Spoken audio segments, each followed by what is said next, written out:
Hello বন্ধুরা, welcome back to our channel. আজকে আমি বানিয়ে দেখাবো সুজির পোলাওয়ের রেসিপি। খুবই সহজ এবং খুবই ঝটপট বানানো যায়, খুবই স্বাস্থ্যকর একটা খাবার। তো সুজির পোলাও বানানোর জন্য সবার প্রথমে আমি এখানে নিয়ে নিচ্ছি 1 প্যাকেট সুজি। এটাতে মোটামুটি 100 গ্রামের মতো সুজি আছে।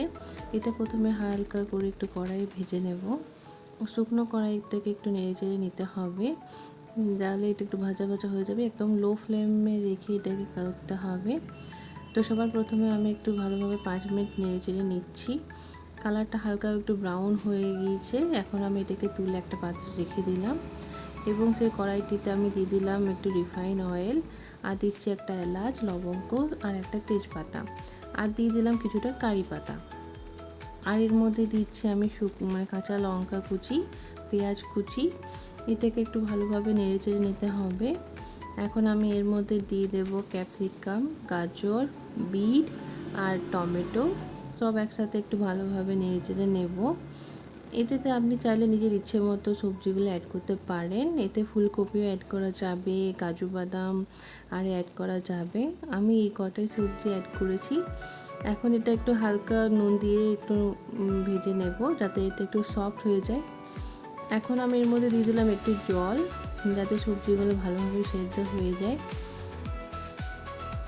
একটু 5 মিনিট আমি এটাকে হালকা আঁচে ঢাকা দিয়ে রেখে দিয়েছিলাম।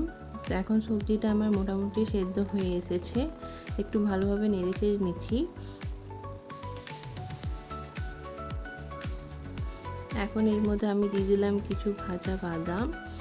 আপনারা চাইলে এখানে কিন্তু ভাজা বাদাম বাদে কাজু বাদাম বা আমন্ডস অনেক কিছু অ্যাড করতে পারেন। আর একটু আমি এর মধ্যে জল অ্যাড করে দিলাম। এখন এর মধ্যে আমি দিয়ে দিচ্ছি সুজি। আমি এক্ষেত্রে 2 কাপের মতো জল ইউজ করেছিলাম। আপনারা জলটা একটু পরিমাণ মতো দেবেন, একসাথে বেশি জল না দেওয়াই ভালো।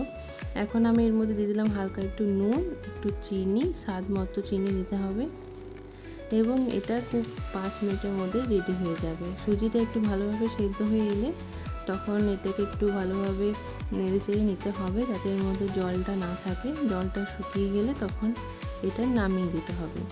এখন সুজিটা আমি 2 মিনিট একটু হালকা আঁচে ঢাকা দিয়ে রেখেছিলাম, জলটা পুরো টেনে নিয়েছে। এখন এর মধ্যে আমি দিয়ে দিচ্ছি একটু ঘি এবং এটাকে একটু ভালোভাবে নেড়েচেড়ে নেব। আমার সুজির পোলাও বা সুজির উপমা পুরোপুরি রেডি হয়ে গিয়েছে।